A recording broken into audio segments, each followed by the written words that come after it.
कार्यक्रम के पुण्यार्जक हैं हनुमान प्रसाद बड़जात्या परिवार, जशपुर, रायपुर, राजकुमार सुधा जैन, विनोद संजना जैन, दिलीप सीमा जैन, रासू शीतल, राहुल अदिति, पुष्पा बिमल पांड्या इंदौर, स्नेहलता विकास काला जयपुर, ममता सुरेश सेठी कोलकाता, सानू अमित जैन सूरत, पूर्वा हर्ष जैन कोलकाता, सलोनी हर्षवर्धन जैन आगरा।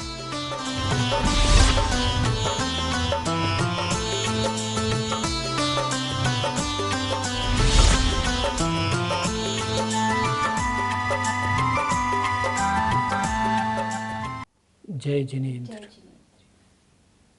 इस कार्यक्रम के अंदर हम आपको कुछ ऐसे प्रश्नों के उत्तर बताएंगे जो प्रश्न जीवन में अक्सर सबके सामने आते रहते हैं और जिनका सही उत्तर जानने के लिए हमारा मन हमेशा चंचल रहता है। आइए कुछ प्रश्नों को देखते हैं। जैसा कि आपने बताया, इस बार पाठशाला के एपिसोड में हम जनरल किताबों की बातें जो आपने हमें अभी तक बताई थी उससे हटकर कुछ ऐसी क्वेरीज और क्वेश्चंस के बारे में हमें जानने को मिलेगा जो अक्सर हमारे आसपास के लोगों में, आप में, मुझ में अक्सर रहती हैं कि ऐसा क्यों होता है, किस लिए होता है। इन्हीं बातों को लेकर सबसे पहले प्रश्न के साथ ये पूछना चाहूँगी कि हम जैन मंदिर रोज़ जाते हैं, वहाँ अक्सर मैं देखती हूँ कि भगवान की मूर्ति होती है। मूर्ति को देखते देखते अक्सर बीच में कुछ कमल सा दिखाई देता है। इस बारे में आप क्या कहेंगे, ये क्यों होता है और इससे हम क्या समझें? भगवान की मूर्ति के वक्ष पर, यहाँ पर जो एक फूल सा बना होता है उसे हम कहते हैं श्रीवत्स। ये श्रीवत्स एक शारीरिक लक्षण या चिन्ह होता है और इसका फल होता है कि ये बड़े बड़े महापुरुषों के पाया जाता है।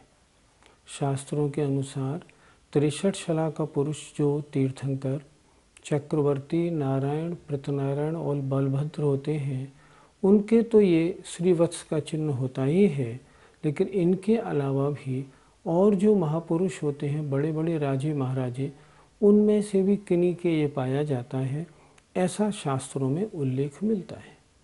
ये श्रीवत्स नाम का चिन्ह है और महापुरुषों के पाया जाता है।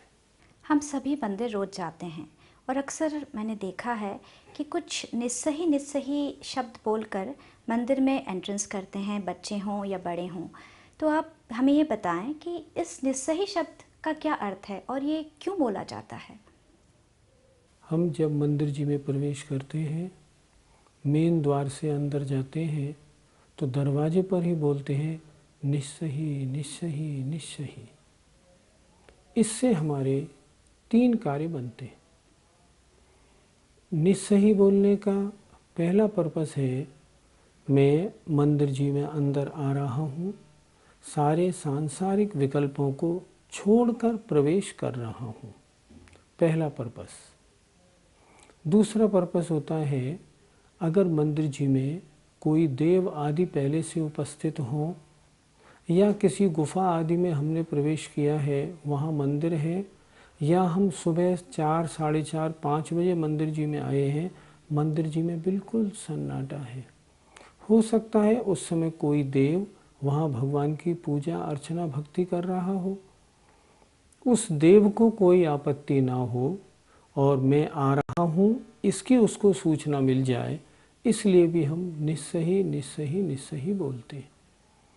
तीसरा कार्य क्या है, हमारे पूजा वंदना के योग्य 9 देवता होते हैं, 5 परमेष्ठी, जिन वाणी, जिन धर्म, जिन मंदिर और जिन मूर्ति। जिन मूर्ति की हम वंदना करते हैं, जिन वाणी और जिन धर्म की हम वंदना करते हैं, लेकिन मंदिर की वंदना नहीं करते। तो निस्सही निस्सही बोलने का मतलब, हमने उस मंदिर का दरवाज़ा लिया और मस्तक से लगाया। इसका मतलब होता है, इस जिनालय को नमस्कार करता हूँ, इस जिनालय को नमस्कार करता हूँ, इस जिनालय को नमस्कार करता हूँ। इस प्रकार निस्सही शब्द का प्रयोग 3 कारणों से किया जाता है। समस्त विकल्प रहित होकर प्रवेश कर रहा हूँ, कोई देवता आदि कोई भी हो उनको बाधा ना पहुँचे, और तीसरी बात, इस जिनालय को नमस्कार हो। निस्सही ज़रूर बोलना चाहिए, जो न बोलते हों वे बोलना प्रारंभ कर दें। जैसा कि आपने बताया कि हमें मंदिर जाते वक्त निस्सही निस्सही निस्सही बोलना चाहिए, तो बहुत अच्छा लगा। और हम सभी यही कोशिश करेंगे कि हम जब भी मंदिर में प्रवेश करें, आपकी निस्सही बोलने की वजह जो 3 बातें आपने बताई हैं उसे हम अपने ध्यान रखें और इसी तरह अपने मंदिर में प्रवेश करें। इसी के साथ मंदिर में जाते वक्त एक चीज़ और हम देखते हैं कि भगवान की मूर्ति के ऊपर 3 छत्र लगे होते हैं। तो इसका क्या वजह है, ये क्यों लगाए जाते हैं और 3 ही क्यों लगाए जाते हैं? जो अरहंत भगवान वहाँ विराजमान हैं, जिनकी मूर्ति विराजमान है, वो 3 लोक के स्वामी होते हैं, ऊर्ध्वलोक, मध्यलोक और अधोलोक।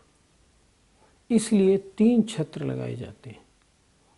जो चक्रवर्ती होता है वो मध्यलोक का स्वामी होता है, सिर्फ उसके ऊपर 1 छत्र लगता है। लेकिन इनके ऊपर 3 छत्र लगाने का तात्पर्य है ये तीनों लोकों के स्वामी हैं। अब ये लगाए कैसे जाएं? मैं बहुत से मंदिरों में गया और मैंने देखा वहाँ छत्र लगाने का तरीका गलत है। सभी श्रोताओं से मेरा अनुरोध है कि वो इसको सुन लें और अगर अपने मंदिर जी में छत्र गलत लगे हों तो ठीक कर लें। हम लोगों ने लोक का नक्शा देखा होगा। लोक का नक्शा ऐसा होता है, नीचे चौड़ा, बीच में छोटा, ऊपर छोटा, ऐसा। छत्र कैसे लगाएं? सबसे नीचे सबसे बड़ा, उसके बीच में मझोला, ऊपर सबसे छोटा। ये इस बात का प्रतीक है 3 लोक ऐसे हैं, हे भगवान आप इनके नाथ हैं। इसी डायरेक्शन में लगने चाहिए। और बड़ा, उसके अंदर छोटा, फिर सब में छोटा। नहीं, ये बिल्कुल तो गलत, उल्टा हो गया, एक तरह उल्टा हो गया। इसको जहाँ लगा हो ठीक कर लें, ये उल्टा हो गया, ठीक नहीं होता।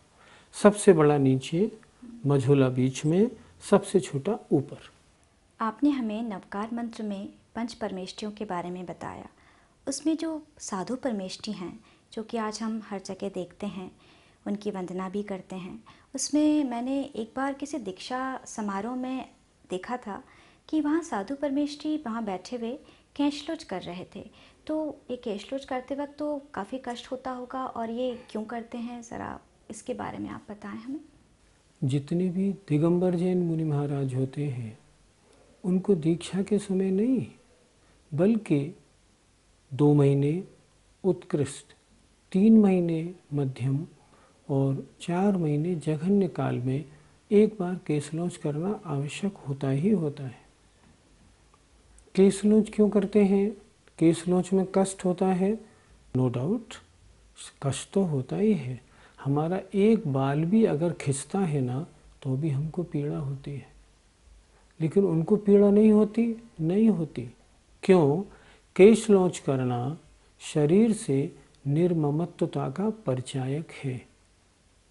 केश क्या, अगर शरीर भी कट पिट जाए ना, तो भी मुनि महाराज उफ नहीं करते, उनमें समता परिणाम रखते हैं। इसलिए केशलोच से उन्हें कष्ट नहीं होता।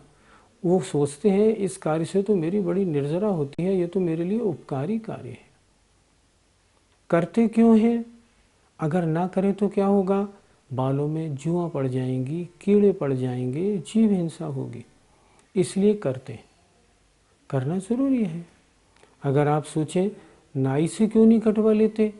नाई से अगर कटवाते हैं तो उसके पैसे लगते हैं। आप कहेंगे अपने पास कैंची क्यों नहीं रख लेते? उनके पास तो पीछी कमंडलू शास्त्र के अलावा और कुछ होता ही नहीं, अपने पास कैंची वगैरह कैसे रख सकते हैं? कोई भी मुनि महाराज अपने पास नेल कटर भी नहीं रख सकते। कैंची तो बहुत बड़ी चीज़ है, वो नहीं रखते। अगर रखेंगे तो वो परिग्रह की कोटि में आएगा। बड़े बड़े साधु हिंदुस्तान में हैं, लेकिन जब वो दिगंबर मुनि की चर्या देखते हैं तो 2 चीज़ों के आगे बस उनको पसीना आता है। पहली बात, दिगंबर रहना। दिगंबर रहना आसान काम नहीं है। मेरे काम वासना नहीं है, ये इस बात का सर्टिफिकेट है। और दूसरी बात, केशलोच करना। एक बार भोजन करना, खड़े होकर भोजन करना, गर्मी सर्दी सहना, ये तो अन्य साधु भी कर सकते हैं। लेकिन केशलोच और दिगंबर मुद्रा, इसको कोई धारण नहीं कर सकता। ये बड़ी कठिन है।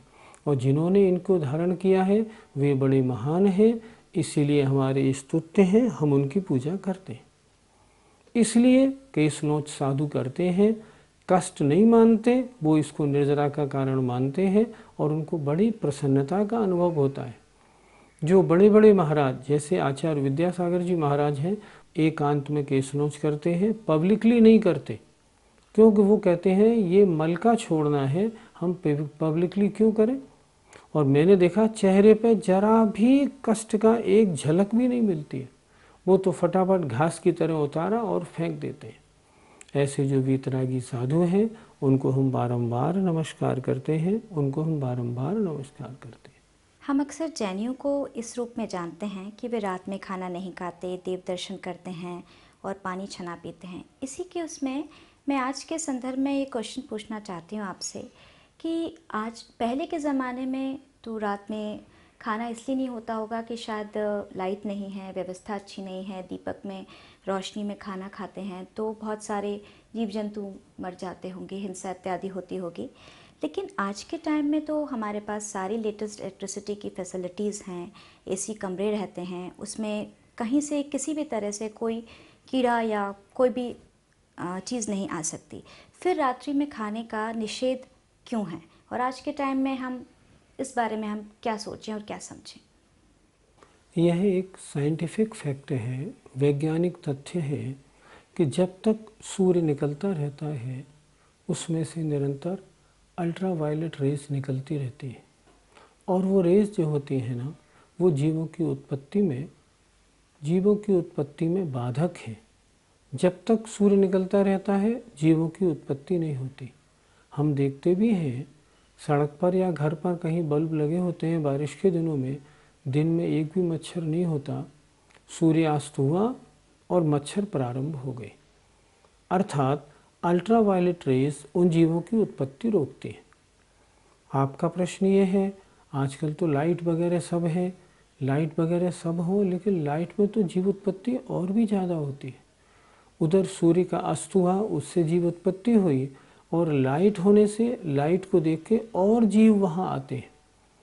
बड़े जीव आपको दिखाई पड़ते हैं, लेकिन जो छोटे जीव होते हैं उनकी हिंसा को आप कैसे रोकेंगे। दूसरी बात, जब भोजन बनाया जाता है तो उसकी जो गर्मी निकलती है, उसकी जो धुआं निकलती है, उसमें कितने जीवों की हिंसा होती है, ये तो सोचिए। इसलिए रात्रि भोजन तो करना ही नहीं चाहिए। आज किसी भी डॉक्टर के पास जाएं, अगर आपके पेट में कोई खराबी है, बीमारी है, तो सबसे पहले वो ये कहेगा आपसे कि रात्रि का भोजन छोड़ दीजिए। डॉक्टर्स कहते हैं रात्रि का भोजन रात्रि में न करके सूर्यास्त के समय करें, ताकि सोने से पहले वो पूरा हजम हो जाए। स्वास्थ्य के हिसाब से भी रात्रि भोजन का त्याग करना चाहिए, जीव हिंसा के हिसाब से भी रात्रि भोजन का त्याग करना चाहिए। दोनों के हिसाब से अच्छा है। लेकिन हम में एक बड़ी खराबी है, हम खूब सुनते हैं, खूब समझते हैं, लेकिन बहाना बनाना भी बहुत जानते हैं कि साहब समय नहीं मिलता, हमारे पास टाइम नहीं है। मैं देखता हूँ कितनी शर्म लगती है जब किसी जैनी के यहाँ दावत हो और उसमें दिन में खाने वाले जैनी भाई कितने आते हैं, 5%। 95% जैनी रात्रि भोजन में आते हैं। क्या हम इतना नहीं कर सकते कि हमारा जो जैनी का मुख्य चिन्ह है, जो रात्रि भोजन ना करे उसे जैनी कहते हैं। मैंने कई बार देखा, जब ट्रेन में चलता हूँ और शाम हो जाती है और अपना टिफ़िन 5-6 बजे खोलता हूँ तो सामने वाला पूछता है आप जैनी हैं क्या। इसका मतलब जैनियों का जो मुख्य चिन्ह है हमने वो ही छोड़ दिया। अगर 3 चीज़ें हम पालन नहीं करेंगे तो और फिर किस पालन की हम आपसे उम्मीद कर सकते हैं। देव दर्शन, रात्रि भोजन का त्याग और तीसरा पानी छान के पीना। तो ये 3 नियम जैनियों के मुख्य हैं, हमें इनका पालन ज़रूर करना चाहिए। और इनके पालन में जो सबसे बड़ी प्रॉब्लम है वो है हमारा आलस्य। अगर हम थोड़ा सा अपना आलस्य छोड़ दें, सारा काम बन सकता है। अगर आपको दुकान पर ज़्यादा टाइम लग रहा है, सर्वेंट को भेजिए, आपका टिफ़िन दुकान पे ले आएगा और दुकान पे आराम से भोजन कर लीजिए। हम सब व्यवस्था बना सकते हैं, बशर्ते कि हमारे मन में ये आ जाए कि हमको दिन का भोजन करना है। ऐसा कार्य जो धर्म के लिहाज से भी अच्छा हो, स्वास्थ्य के लिहाज से भी अच्छा हो, अगर उसका हम पालन न करें तो हम क्या उम्मीद करें, बताएं। इसलिए निवेदन पुनः रात्रि भोजन का त्याग तो होना ही चाहिए। आपने हमें रात्रि भोजन त्याग के बारे में बहुत अच्छे से समझाया और हमने जाना कि हम सभी को रात में भोजन नहीं करना चाहिए अगर हम सच्चे ज्ञानी हैं। इसी कड़ी को आगे बढ़ाते हुए अब एक प्रश्न और मन में है कि आजकल जो धार्मिक निमंत्रण पत्रिकाएं कई बार छपी रहती हैं, उसमें अक्सर देखने में आता है कि कुछ भगवान या फिर कुछ मंत्रों को लिखा जाता है और कार्यक्रम ख़त्म होने के बाद उसे अक्सर लोग फेंक देते हैं या पता नहीं उसका क्या करते हैं। और तो इस तरह की जो पत्रिकाएं हैं उसके बारे में आप क्या कहेंगे और जो छपा जाता है उसके लिए हमें क्या करना चाहिए? कोई निमंत्रण पत्रिका शादी की आती है तो उसमें सबसे पहले मंगलम भगवान वीरो मंगलम गौतमो गढ़ी वाला श्लोक लिखा ही रहता है। ऊपर उसका हर पेज देखो, अगर 4 पेज की निमंत्रण पत्रिका है ना, तो कहीं नमोकार मंत्र लिखा होगा, कहीं ओम ह्रीम श्री शांतिनाथ जिनेन्द्राय नमः लिखा होगा, ये लिखा ही रहता है। जितनी पत्रिकाएं कहीं पंचकल्याणक की होती हैं, कहीं मान लो पिछी परिवर्तन समारोह चातुर्मास स्थापना की होती है, उन सब में तो उस जिनालय के मूल नायक भगवान या उन मुनि महाराज का चित्र वगैरह सब दिया होता है। सारे प्रोग्राम, सारे मंत्र वगैरह सब उसमें लिखे होते हैं। बड़ी समस्या है, प्रोग्राम ख़त्म हो गया, अब इनका हम करें क्या? अगर इनको हम रद्दी में बेचते हैं ना तो बड़ी प्रॉब्लम रहती है। अगर इनको हम उठा के रख देते हैं तो इनमें कीड़े लग जाते हैं, फिर इनका करें क्या अपन? इसके लिए सबसे अच्छा सही रास्ता क्या है कि इनमें से मान लीजिए कोई शादी का कार्ड आपके पास आया, शादी ख़त्म हो गई, कार्ड बेकार हो गया, ऊपर से मंगलम भगवान वीरो आप फाड़ के निकाल लीजिए, शेष कार्ड को आप वेस्ट में दे दीजिए, किसी भी कूड़े कचरे में, जो आपको उपयोग करना है करें। इसी तरह और जो भी अगर उस पत्रिका के 3-4 कागज़ हैं और उनमें ऊपर आचार्य विद्यासागराय नमः लिखा है, उसको भी आप फाड़ के निकाल लीजिए, पत्रिका का वो कागज़ हटा दीजिए। अपने घर में एक स्थान ऊपर ऐसा बनाइए जहाँ ऐसी वस्तुएं जिनमें भगवान के नाम या मंत्र लिखे हों वो इकट्ठे करते जाइए। कोई किताब धर्म की हो, पुरानी हो, फट गई हो, उसको भी वहाँ रख दीजिए।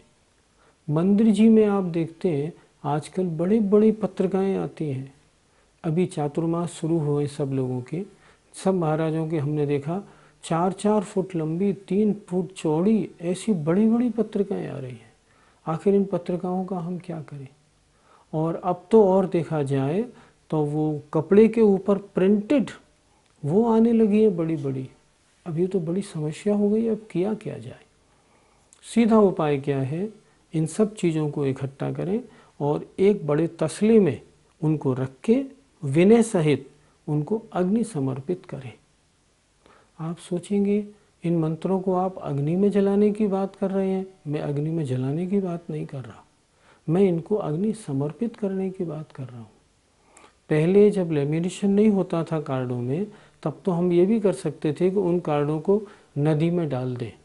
आजकल लेमिनेशन का ज़माना है, हर चीज़ प्लास्टिक कोटिंग पे आ रही है।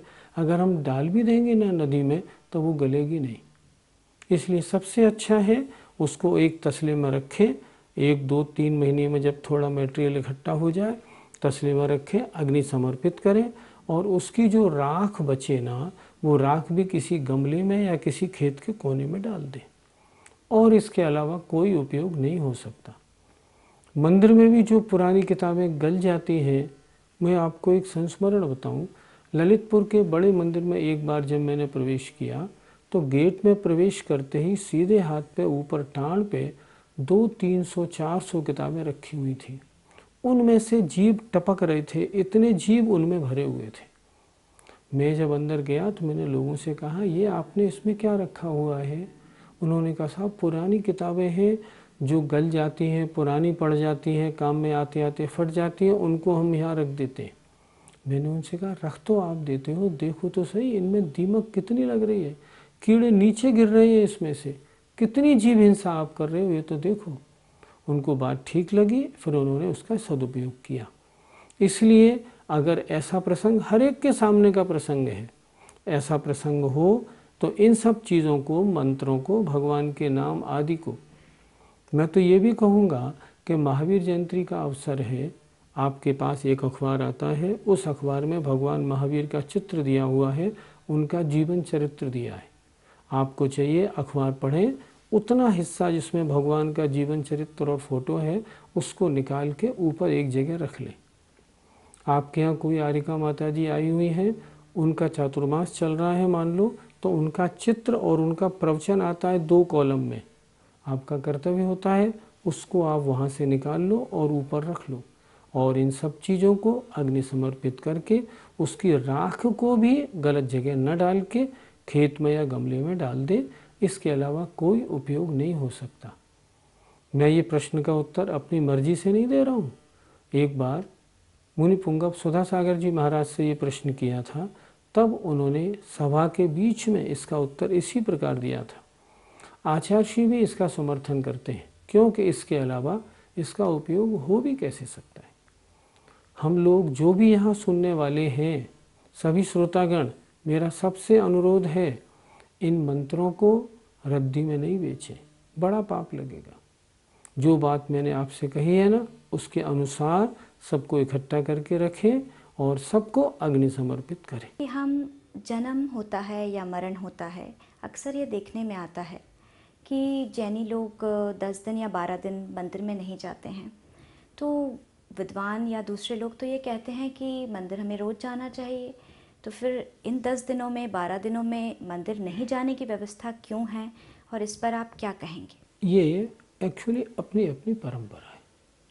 अगर हम शास्त्रों के अनुसार चलें तो शास्त्रों में जन्म का या मरण का सूतक 10 दिन या 12 दिन का ज़रूर लिखा है, लेकिन उसमें उन्होंने ये कहीं भी नहीं लिखा कि आप मंदिर प्रवेश नहीं करें। मंदिर जाएं, लेकिन मंदिर की पुस्तक, मंदिर के बर्तन न छुएं, पूजा न करें, अभिषेक न करें, ये तो ठीक है, लेकिन मंदिर प्रवेश का निषेध किसी भी शास्त्र में नहीं है। ये तो हमारे आलस्य का प्रतीक है।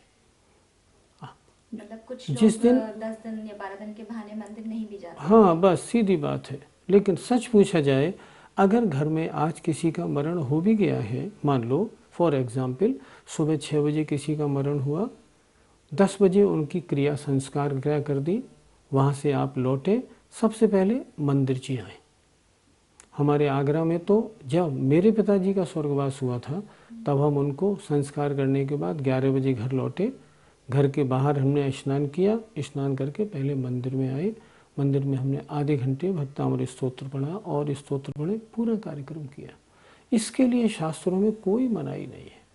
गर्भगृह में प्रवेश नहीं करें, मंदिर के शास्त्र वगैरह न छुएं, पुस्तकें न छुएं, बर्तन न छुएं, गंधोदक कोई दूसरे से ले लें, गंधोदक के बर्तन में हाथ न लगाएं, ये तो आवश्यक है। लेकिन मंदिर नहीं आना ये बिल्कुल गलत है। मैं तो ये भी कहना चाहूँगा कि महिलाएं जिनके पति का स्वर्गवास हुआ है, उनको उसी दिन मंदिर आना चाहिए। मुझे एक बड़ा अच्छा प्रसंग आता है, याद आता है जयपुर की एक सेठानी का।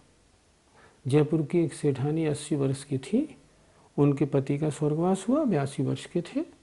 वो अपने ग्रुप के साथ रोजाना मंदिर में 4-5 महिलाएं पूजा करती थी। पति का स्वर्गवास हुआ, उनका संस्कार हुआ, अगले दिन वो अपने ग्रुप के साथ पूजा करने को उपस्थित हो गई।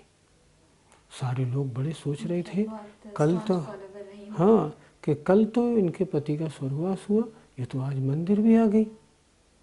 पूजा करके जब जाने लगी तो साथ की जो और पूजा करने वाली थी, उन्होंने पूछा, दापो जी कल तो भाया जी गया और आप तो आज ही मंदिर आ गई।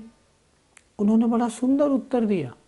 उन्होंने उत्तर ये दिया, वो तो मर के स्वर्ग गए, स्वर्ग में अंतर्मुहूर्त बाद युवा होने के बाद वो तो भगवान की पूजा कर रहे हैं, वो पूजा नहीं छोड़ रहे हैं, तो मैं अपनी पूजा क्यों छोड़ूं।